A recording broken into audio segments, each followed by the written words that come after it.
Un projet qui donc vient de démarrer avec donc les financements de la Banque mondiale et du FIDA à hauteur de 230 millions de dollars, soit à peu près 130 et quelques milliards de francs CFA. Et c'est un projet qui donc intervient dans toutes les régions du Sénégal, dans tous les départements, pour tous les producteurs et éleveurs du Sénégal. C'est un projet qui est là pour donc, en tout cas, intervenir sur les urgences et aussi renforcer les filières agricoles et les filières animales pour, en tout cas, mieux insérer ces productions-là dans le marché africain et puis même sur le fond international. C'est un projet qui a plusieurs composantes. Aujourd'hui, nous sommes là pour l'une des composantes qui est donc le financement à coût partagé, qui est un financement destiné pour tous les Sénégalais avec 3 types de fenêtres. Mais il faut d'abord déjà vous dire qu'au niveau de la région de Saint-Louis, nous avons en tout cas une intervention spécifique avec la SET, avec qui nous devons aménager 4700 hectares et 1500 autres hectares au niveau donc, du Djouloulou.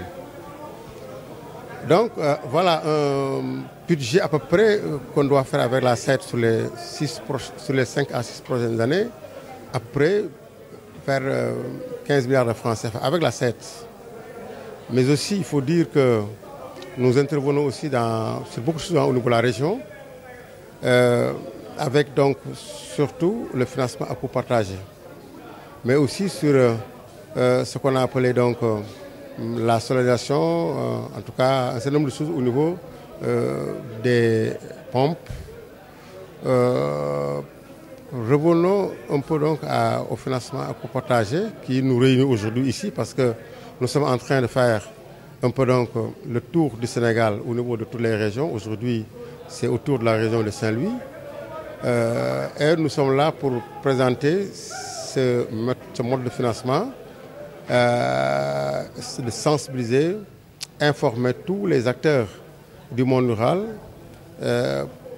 sur le mode de financement qui se fait en 3 fenêtres.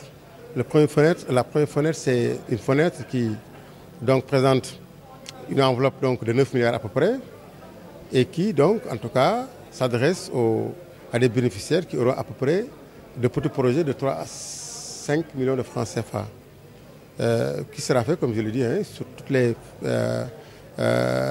l'agriculture et l'élevage. Et bien sûr, effectivement, quand on verra de près, on verra qu'il y a certaines filières qui sont privilégiées, en fait, qui sont ciblées, que le présentateur a certainement dit tout à l'heure, c'est notamment les filières céréales sèches pour l'agriculture, l'oignon, aussi la pomme de terre et la banane, mais aussi pour l'élevage, le lait et les viandes, toutes les viandes, y compris les porcs.